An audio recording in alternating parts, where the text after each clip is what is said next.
All right, welcome back to the podcast. This is the Business Edge podcast from Central Arizona College Small Business Development Center. My name's Kevin, I'm the director. And I'm Cal, one of the counselors. Today we're going to talk about the sales process. If you look back in our library, we've kind of built up to this moment, but this certainly can be viewed as a standalone episode as well.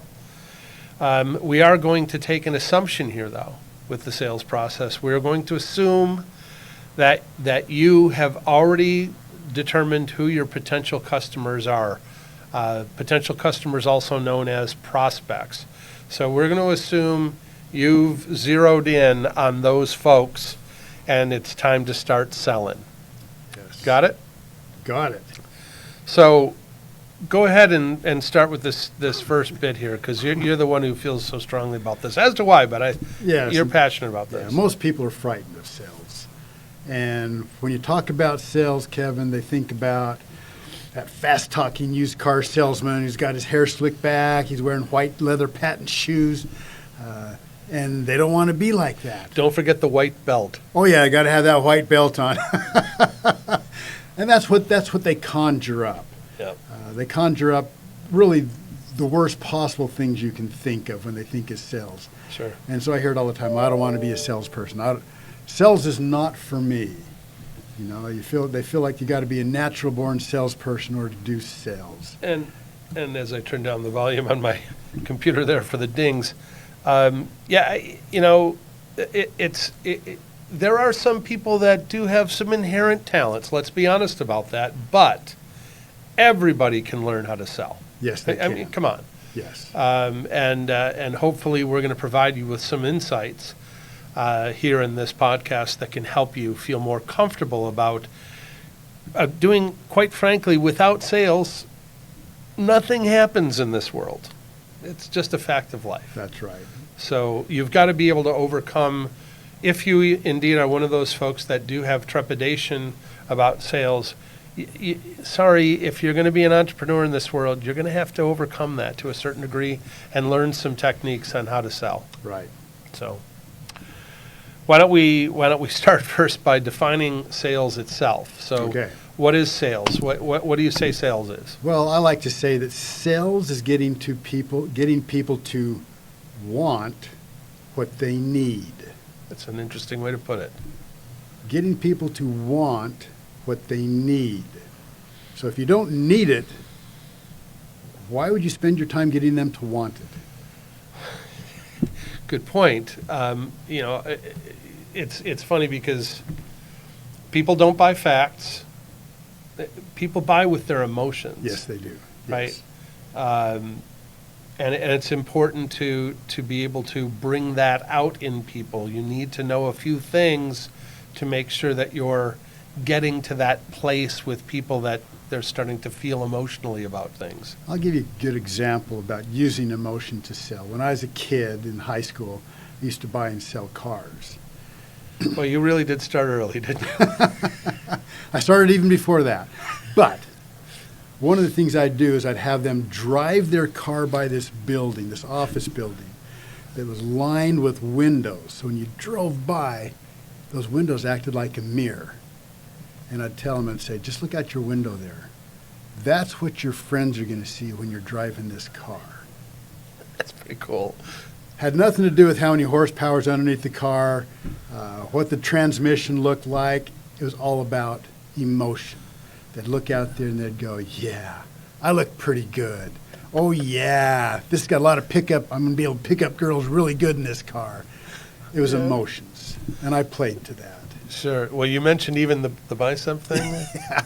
I had one gentleman, I had him lean out a little bit further in the car. Lean out. Now put your arm down there. He put his arm down there and said, look at that muscle pop out there. That's what they're going to see. That truly is selling on emotions. Yes, and that's how people tend to buy. Right.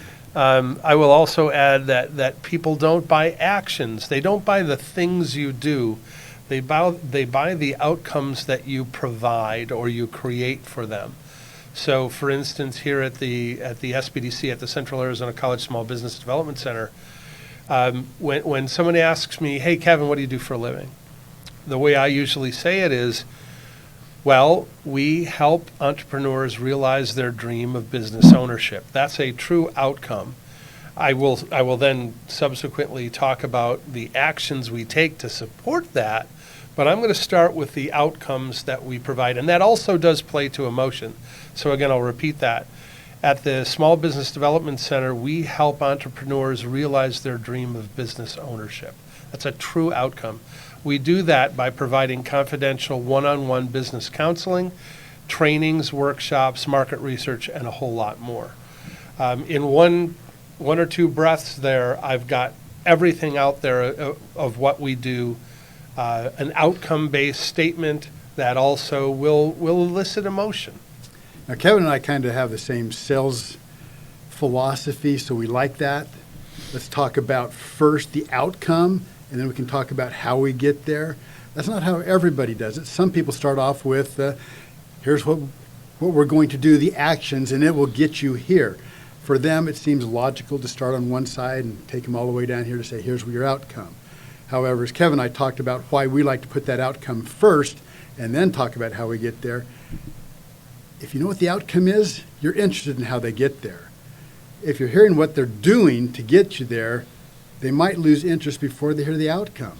Yeah, I agree with that. And to exemplify that using the SPDC thing again, what you're saying is I would lead with, we provide one-on-one confidential counseling, trainings, workshops, market research, and more to help you, the entrepreneur, realize your dream of business ownership. So what we've done is flipped it there. I do tend to think that people want to know that outcome first, and then give me some supporting statements, actions that help me understand that. I agree, because what that does is they then qualify themselves as somebody who's interested in what you have to sell, okay, or they disqualify themselves. I'm not ever going to be an entrepreneur. I don't care about that. You can keep talking, but I'm thinking about something else. Sure enough. All right, so there's the first bits in this whole bit of what sales is. Yes. All right, so let's deal with the next bit of this, and that's crafting the sales pitch. It's so important to create a concise, compelling sentence or two, three, whatever it might be, that communicates your unique selling proposition, your USP, and how your product or service can solve the customer's specific problem. So it's having that very concise statement ready to go, that pitch. Is it different than the elevator pitch? I don't think it's much different than the elevator pitch. Of course, in a sales situation, you're going to be expanding on that. But at its core, there's the elevator pitch to begin with. I think so. Right. It has the essence of the elevator pitch, but now we're talking to a prospect. So now we're going to take that elevator pitch and we're going to kind of narrow that in, like you said, clear, concise, and convincing topic that's talking to. Absolutely. The prospect. And you're going, and the correct pitch, the most effective, is going to be focusing not on features but on benefits. Again, it's more of an outcomes kind of thing. But for instance, instead of saying this product has a 10-hour battery life Feature. you might say this product will keep you working all day without needing to charge. Benefit. What's in it for me? It's also part of the emotional thing. Oh, I can get all this accomplished without having to recharge. This is great. That's right. So it's important that you're ready to tailor that pitch, though, too, based upon what you're hearing from the customer, understanding their needs, their pain points, those kinds of things. So there is a flexibility that needs to be there. So you need to be prepared and create that pitch that really works. Always, yes. All right, next topic is reaching out through the right sales channels to be able to reach your customers. So why don't you go ahead and start? This is interesting because Kevin and I talk about this kind of thing. What are we going to present to our clients? You've got, some people call it direct and other people call it direct and indirect. But things have kind of started to come together where they weren't that way when we were first starting out with our businesses and we were selling. For example, when I first started out, the internet didn't even exist. So, so selling on social media was not even an option. And so as Kevin and I talk about this, can you sell on social media? Yes, you can. We see it all the time. There's an ad. That's marketing. But if that marketing piece gets you to go to their sales page where they then say, here's what you're going to get, here's why you need this, they play to your emotions, and then there's a buy button on there. Yeah, that all happens without actually interacting with the person. And at one point, there was a dollar amount.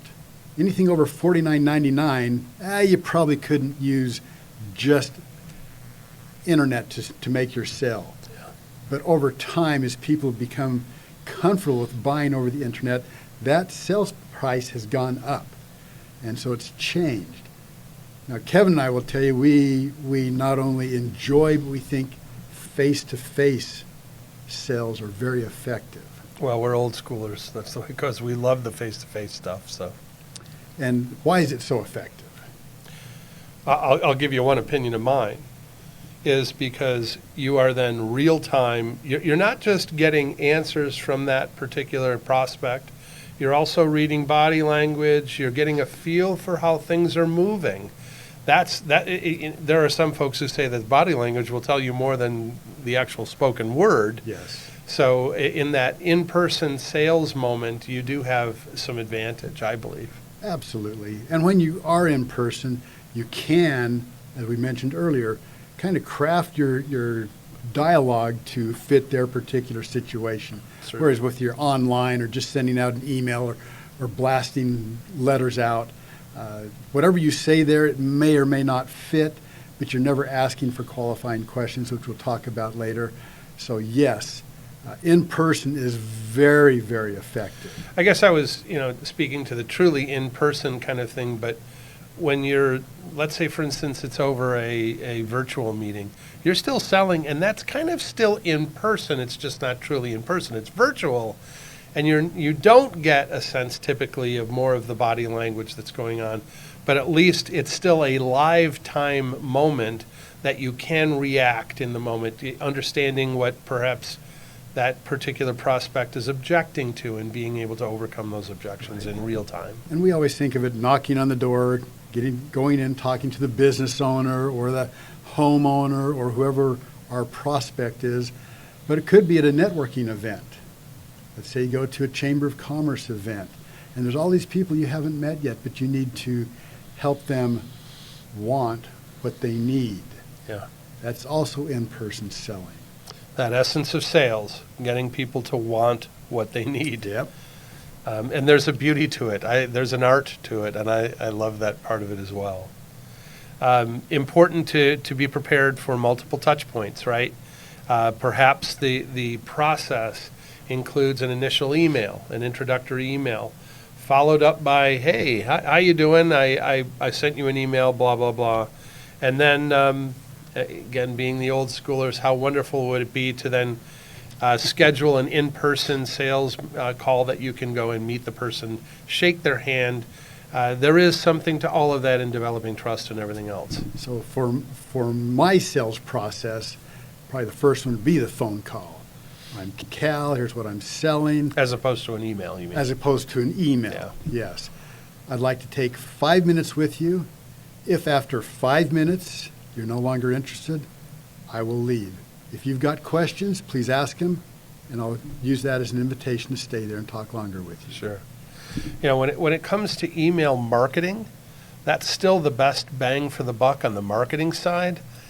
Not so great on the sales side, in my humble opinion. I I'd agree. much rather pick up the phone or make that in-person call. Email sales calls are that's pretty tough because you don't really have much control over what's going on. So I would say on the larger the dollar spend, the more important it is to have eye-to-eye contact. sure. Now, it used to be in person.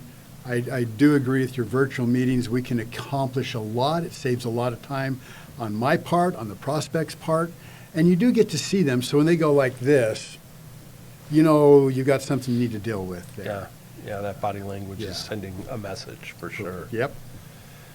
All right. Let's move on to talking about engaging them and qualifying leads.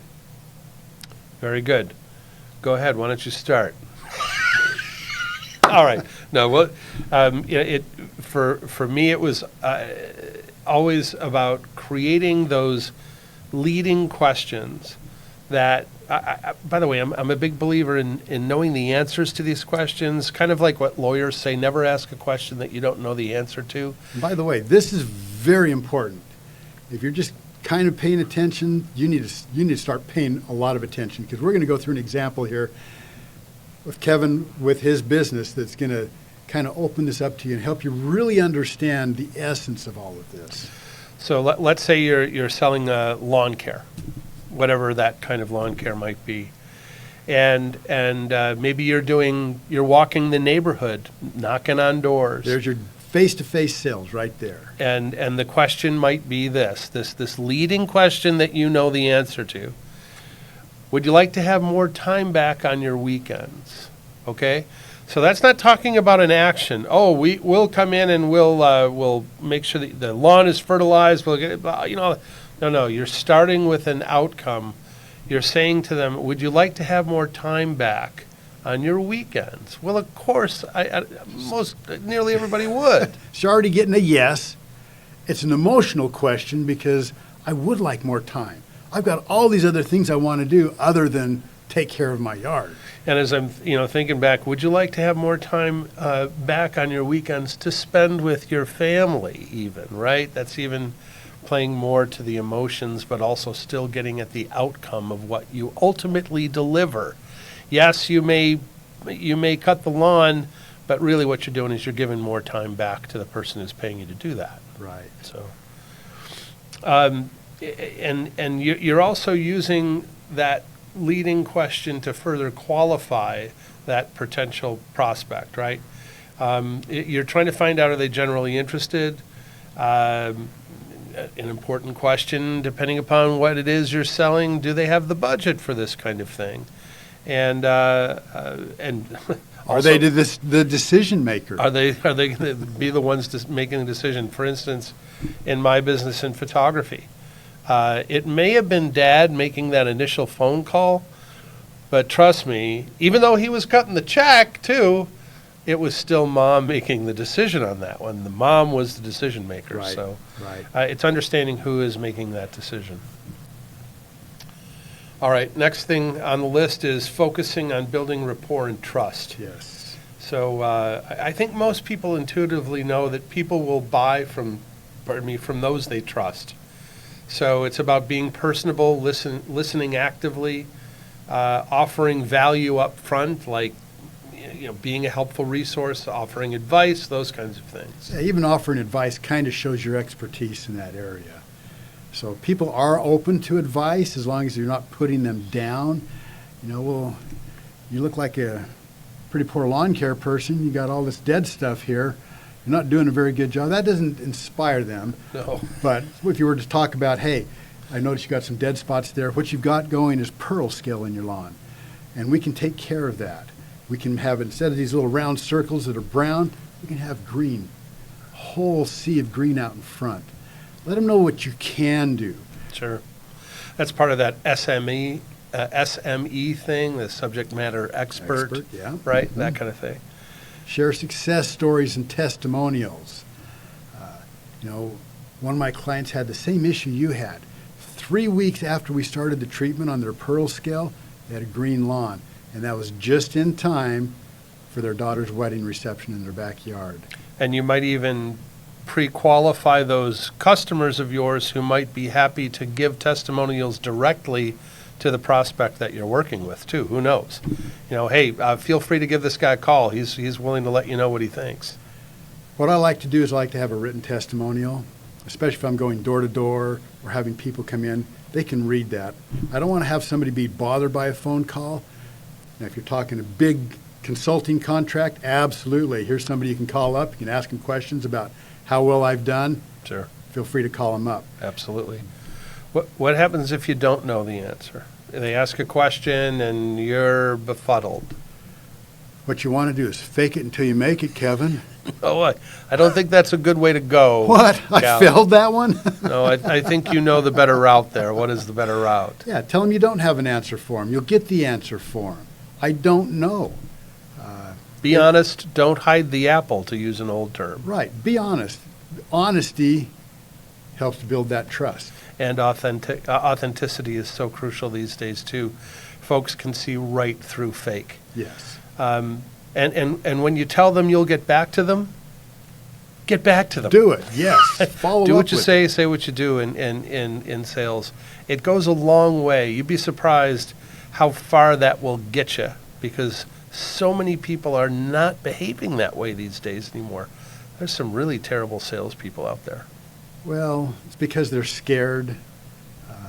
They haven't been trained properly. As we said, you can learn how to sell. Sure. And in fact, once you learn how to sell, properly learn how to sell, you realize it's actually very fun. It's not difficult, even for shy people.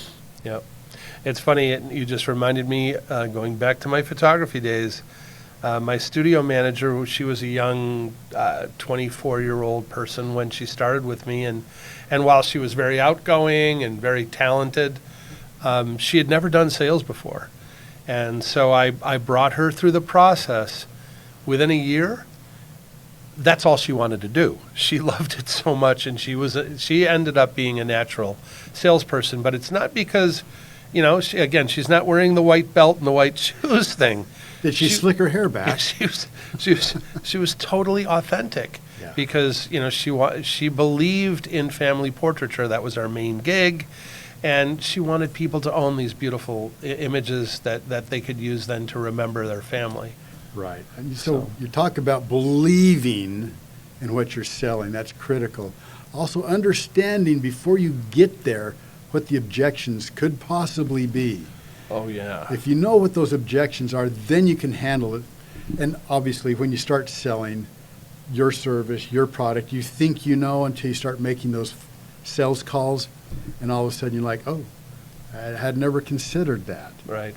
Okay, and that's a good time to say, I don't know the answer to that, but I'll get back to you. Sure, which brings us to the next topic here of skillfully handling objections, being ready for those objections. Yes, certainly as you go forward, you're going to hear more objections that you'll then have to be further prepared for. Absolutely, right? Yes, But customers may hesitate because of price, uncertainty, past experiences, these kinds of things. So it's so important to anticipate those and have solutions to reassure the client or the customer. Kevin, here's my solution. I just keep talking and talking and talking. They don't have a chance to even give me any objections. I don't abide by that. The dude does not abide. There's an old adage that we used to have. I'm talking 30 years ago, and I still think it holds true. I think it's one of those things that always holds true, and that is, if you're telling, you ain't selling.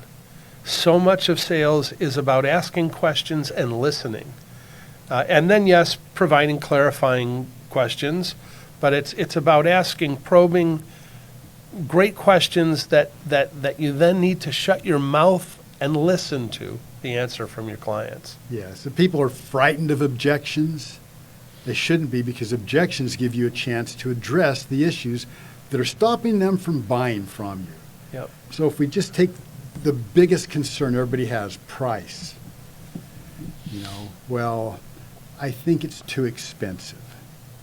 Or when you get ready to close and they say, no, I'm not ready, and you ask that question, why, or what can I do to help you become ready? Well, I just can't afford what you have. Okay, now we know that price, or at least that's what they're saying, is their objection. And so, what are the alternatives? Well, it might be more, might be less. But then you take that price and you say, well, what happens if I spread that out over 50 years? So now we're only asking for X amount per year. Is that doable for you? Well, if I've spread it out enough, they'd be a fool to say, well, I still can't afford that, In other words, you're saying to change the term that might be more appealing for that, right, that particular customer. And so then if they say, no, if you can do that, I would absolutely buy. Well, I can't do it over 50 years, but let's talk about what we can do. If I spread that out and they're going, well, he didn't buy that, well, I'm just not sure that's the right solution for my business. Again, that's the objection. I'm not sure it's the right solution for me. Let's ask some more questions to handle that objection. Sure. Let's ask more questions. Why do you feel that way, Kevin? Can you give me an example of why that would not be the right solution for you? Okay, now they're talking. Now we've got a dialogue where I can overcome those objections. Doggone it, it surprises me how many people are worried about an objection. You know, as I said earlier, I just keep talking so I don't have to worry about objections. And you said, telling ain't selling. It's true. Listening and asking questions get you in a place where you can overcome their objections skillfully. And then having those clarifying responses based upon what you're hearing. Right. Another great advantage to a live sales moment, whether that's in person or virtually, is being able to address those as they're happening. You're in control then. It's much more successful. You're going to be much more successful in those situations for sure. Right. Now, will you be able to overcome every objection that these people throw at you? Sometimes no. Sometimes these people have already unqualified themselves. Okay? It doesn't matter. And it brings me back to a gentleman I worked with a long time ago, and he was selling, just couldn't get this guy to budge. So he invited me in, so we went together to do the sales call. Went in there, and the guy just objection after objection. And the poor guy that brought me in was just trying his hardest to make this sell. So finally, I just looked at the prospect and I said, be honest with me, why are you not buying? His answer was, what you don't know is I've already declared bankruptcy, and I won't be in my seat next week. Now, why didn't this guy get that answer a long time ago? Because he wasn't listening for it. Right. And that's thank you very much. I wish you all the best, and Yeah. see you later. I always ask for a referral. Well, sometimes that's the way it goes. It does. But the more no's, the closer you're getting to yes, right? That's right. As the old adage goes. In fact, the insurance industry has a standard. It says after 50 no's, you will get a yes. Interesting concept. Yeah. Interesting concept. And there's a lot of people try and I'm smarter than the average person. I don't need 50 no's to get the one yes, so I will look at all the leads they're giving me and find the one that's going to say yes to me. And they do try that. Well, we are creatures of the nature. As my old friend Raghu Raghavan used to say, the greatest textbook salesman I ever met in my life. Someday we'll talk about Raghu. Man, you know what? I would love to have him as a guest on a podcast. That would be hilarious. Let's do it. He's brilliant. All right. That moves us to the next section here, and that's you got to ask for the business. You got to close the sale, right? Right. So you've been engaging the customer. You're getting that good vibe, or maybe not such a great vibe too. Depends on the situation. But you need, at the right moment, to ask for the business. You need to try to close the sale. So you need to be asking for a commitment to the next step as well, right? Right. That's your philosophy on this. Every sales interaction needs to be asking for a commitment to the next step. It may be the next appointment where you bring in an accountant with you. It may be the next appointment where you bring in some samples, something. But yes, I always like to ask for the close. I like to ask for the sell. If I don't get the sell, then I ask the question, why? And that gives me the next step. Okay, then let's go for the next step. Let's close the next step. Always. You're not being obnoxious. You're just being honest, authentic, and trying to solve the problem that any particular customer has. Right. And again, as we said at the beginning of this podcast, understanding your unique selling proposition, the USP that you have, making sure that you understand the problem that you're solving and how you solve it well, so important to being able to get to this final bit of the process, and that's asking for the business. Solving the problem. That's the need that we're helping them want an answer to. Yeah, excellent. For instance, you might even use questions like this. Would you like me to come by Wednesday or Thursday with the contract for your signature? That's kind of what's referred to loosely as an assumptive close, that kind of thing. Right. You You want the blue one or the black one? Right. You're trying to get them to say yes, right, in a comfortable way.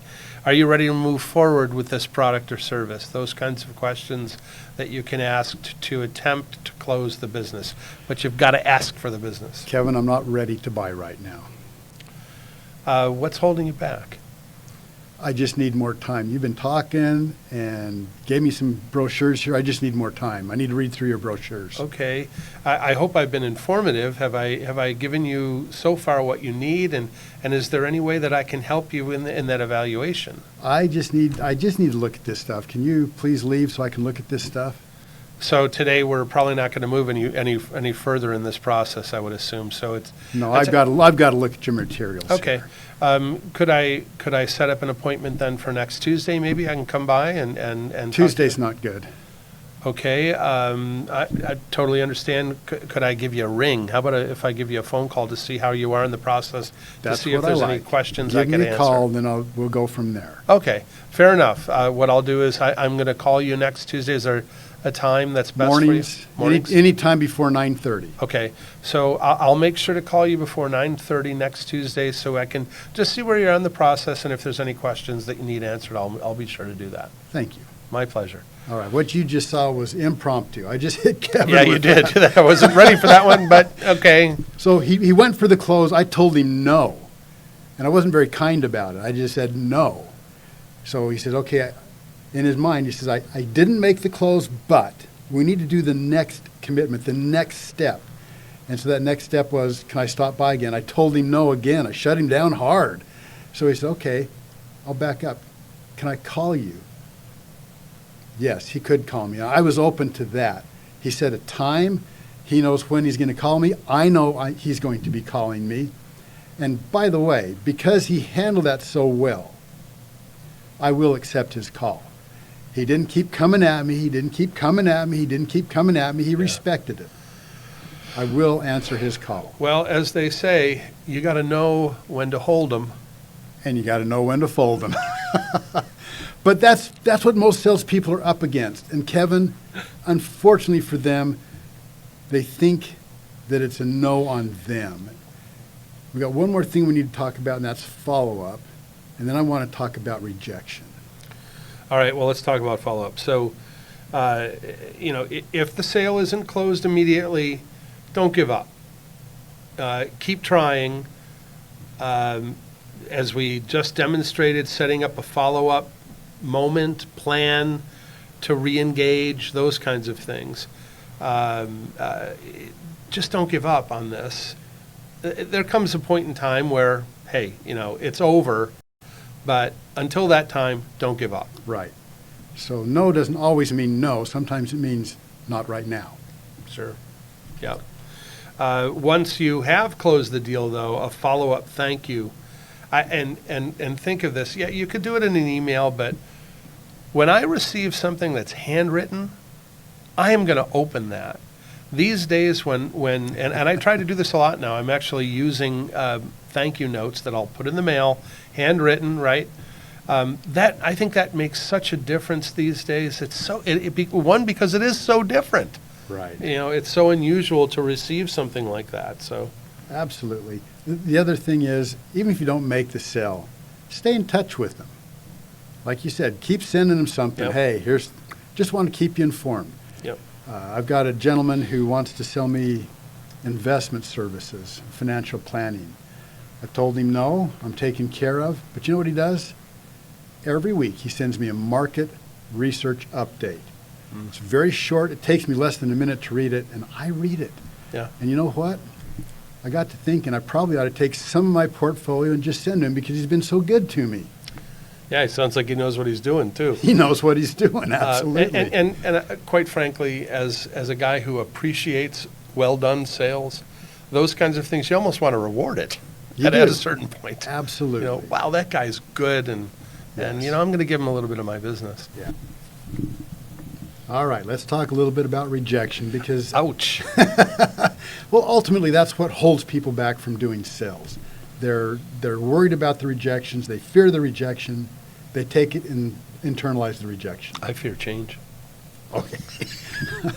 But when we talk about rejection, if I'm selling tires and you don't want my tires, it's really not a personal affront to me. But if I'm selling consulting or my services, whether it's hair cutting, dental services, chiropractic services, Financial planning. financial planning, painting your house, when you say no, that's me. You're telling me no. You're saying, no, I don't think you're a good painter. I don't think you're a good consultant. And it takes 2 weeks or 4 sales calls before they shut down. You mean the person doing the selling? The person shuts up. doing the selling shuts down. Okay. It takes... This has been studied, are you saying? Yeah. Okay. Yeah, it takes a lot to get past that. And so how do you say, I'm going to have tough skin anyway? Well, we talked about it before. It's a process of getting enough no's before you get a yes. It's just a given fact. Enough no's will give you a yes. I remember when I was counseling some people, we had a person come in that just didn't know what they didn't know. And they went out and sold, and I remember telling the person I was working with, I said, she doesn't know what she doesn't know. She's never going to make it. And she proved me wrong, Kevin, because she didn't know what she didn't know. She went out and sold with enthusiasm. And she got those no's, and she started getting the yeses. And through the process of getting the yeses, she built up a clientele, and she did very well. Huh. In fact, she Kind of- just reached out to me not too long ago on LinkedIn. And she's doing what she set out to do almost 20 years ago, and she succeeded. Wow. So she kind of learned in the way that the folks on the Titanic learned about oceanography. Yes, sink or swim. That was a joke. And I had another person who came in who had several advanced degrees. So the individual was very knowledgeable. And I knew that person was not going to make it because any no was a hit to him and his ego. And I thought, this guy, while he's got all the information, he could be extremely helpful. It's not going to take too many hits to his ego before he stops. And he did stop. And he went to work for somebody else, and he never realized his dream. Rejection. It's not about you. It's about them. They're not able to buy. They don't see the benefit. You haven't overcome their objections properly. Or maybe they're just not even a prospect. But to give up because you think it's you, that's the wrong thing. And I realized, because I had a consulting business for several years, I realize it's hard when you're saying, hey, buy my service, and they go, no, we're buying somebody else. It's hard because you do feel like it's partly you that they're saying no to. But we're saying here that anybody can learn how to sell, though. Yes. So it is a matter of overcoming that no objection thing. So how do you do it? How do you overcome it? Is it just persistence? What? It is persistence. Persistence wins the day. Just realizing that there's so many no's until you get to a yes. Every industry is a little bit different. Like I said earlier, the insurance industry, they've got the stats. You get 50 no's, the next one will be a yes. It's just the way it works. So in my businesses, when I sell or when I'm training people to sell, we keep a record of every no they get, every phone call and how many no's. And then after about 2 weeks, we start to see it's 35 no's before you get a yes. Now, it's really not 35 no's, then the next person says yes. You might go 60, but then the next two people we're talking say yes. averages, yeah. Right. And so you start to see that, and then it's just a game. Let me get my no's in. And we start talking about that. Let me get my no's in. In fact, some of my salespeople, I don't care if they knock off at 2:30 to go golfing. Question is, did you get your nose in? If you got your nose in, you're going to get some yeses. So it really is developing a certain amount of thick skin here to be able to overcome all of this rejection. But if I was able to tell you, Kevin, for every 35 no's, you will get a yes, it changes everything. It sets you up to understand you are going to get no's, and it has nothing to do with you. You're just going to get that many no's before you get a yes. I guess that's the other thing, too, is not taking this personally to a certain degree. You can't. Even if you're selling yourself, you can't take it personally. You just have to understand it's just not a perfect matchup, and that's okay. Right. That's okay. All right, very good. Not everybody's driving Cadillacs. No, that's true. Because something else better fit their needs. So as a Cadillac salesman, you'd have a lot of disappointment if you thought everybody had to have a Cadillac. Sure. Makes sense. Well, let's briefly talk about the tools you need to be able to close the business. Important for you to go through the process of examining who the customer is and what gets them to say yes. So what are the things that you need within these sales calls to make sure that you are moving that process forward ultimately to the close?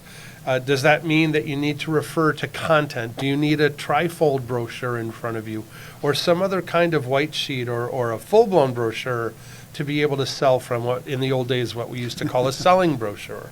Yeah. Do you need that? Do you need samples of what you sell? There are many things in this world that if someone can't feel it or see it, they're not going to buy it. There are some things that are that way.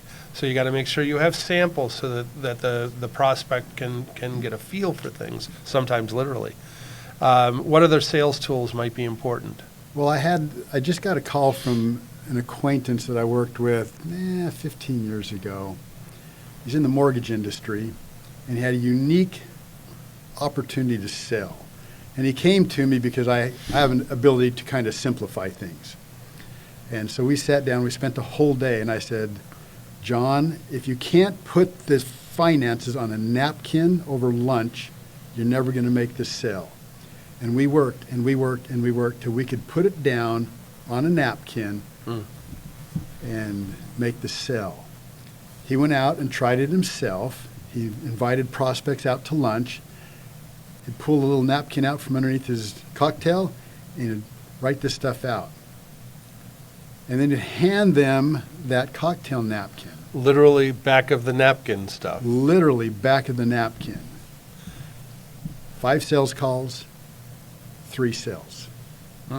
He took that out to his sales force, and this division of the mortgage company exploded. Now, was it really the napkin? No, it was, we simplified things down so easy it could be put on a napkin. It gave them something to take away. It reminds me of a famous quote from Einstein. He is noted for having said, everything should be made as simple as possible, but not simpler. In other words, make things as simple as you can, but sometimes that's as far as you go because you do need a little bit more detail. Right. So funny that. One of the other things I personally like is a good CRM. Okay, go ahead. Customer relationship management. Right. I like to record what happened because sometimes these people call me back a year later. I pull them up, I see what happened, what we discussed, I can talk to them intelligently. Sure. If they're calling me back, they remember me. If I'm calling them back, I need to talk, here's what we talked about. It gives me a starting point. I'm chuckling because I'm just thinking back to the old days of the quote-unquote CRMs that we deployed. 3x5 cards. Right. But it goes to the point that, when you're getting started, you don't have to spend hundreds of dollars on a CRM necessarily until you've got the business up and running. You can use Excel, for instance, to record those interactions with clients and make sure that you're recording those moments so that you can always refer back to them. Right. Making for a much more effective sales process, that's for sure. I can't think of any other major sales tools to discuss, so why don't we just... You mentioned samples, do you leave a sample? Yeah. You could even, by the way, you could even refer back to a website, for instance, if you needed content, right? There are a lot of other things that you can use to be able to. So in the to sell. olden days, when Was that like last week or? when they had the Fuller brushmen that would go around door to door selling things, he'd always leave a brush or a cleaning fluid or something there along with his business card in case they needed more. So sometimes leaving a sample is good. Sure, absolutely. Very good. All right, well, let's summarize this podcast. Again, we've been talking about what sales is, right? And your wonderful phrase again. Sales is getting them to want what they need. Want what they need. So it's so important to go through the process of developing that pitch, that sales process, knowing your unique sales proposition, that USP, knowing the problem you're solving and how you solve it, listening to the client, asking the correct probing questions, all of those things getting towards that ultimate goal of asking for the business. Overcoming objections. Now, what I find interesting, this is what I always do, is I write out my sales pitch. I'm a big fan of creating a script for that. It's Yes. literally a script. And then Until you learn it. Then I write out, here's the objections I think I'm going to get, or I anticipate getting. And then what's my response going to be? Because the worst thing that can happen is when they give you an objection, all of a sudden you go, and you turn all red and you start to sweat. That says you're not prepared. Sure. Now, the truth of the matter is, and you know this as well as I do because we've done lots of sales, you're going to get thrown all kinds of objections you're not prepared for. And as we mentioned earlier, sometimes the best answer is, I don't know the answer to that yet, but I'll come back with an answer for you. Yeah. Okay? So just always, again, as we mentioned earlier, be honest. I don't have the answer, but I'll get one Authentic. for you. Yep. That does build rapport, which we talked about as one of the things in the process. Yep. Again, you just cued something in my mind back to the old days at my photography studio. Again, getting back to my studio manager, who was a young gal, fresh out of college, never really had much experience. What we started with was literally writing down the script of when she picked up the phone, because the sales process began in my photography business, the moment a client called us for that, hey, I want to do a family portrait. What does an 8x10 cost? We literally had a script written out for her, and eventually, actually, quite quickly, she was able to really internalize that and understand it and not have to have the script. But it was a great way to get started. And that can be, for those who have some trepidation with sales, that's a great way for you to get used to that thing and making sure that you're not missing any of the important points. Yeah. That was a good way to do it. Anybody can be a salesperson. They have sales training out there. The one thing that people don't like about sales training is when they have you partner up and you have to do role plays. Those are the hardest parts. But role plays prepare you for real world. They sure do. Well, we hope this podcast has been helpful for those of you who might have a little bit of trepidation with sales. This has been the Business Edge podcast from the Central Arizona College Small Business Development Center. My name's Kevin. And I'm Cal. And we hope you enjoyed this podcast. And here's to your ultimate success.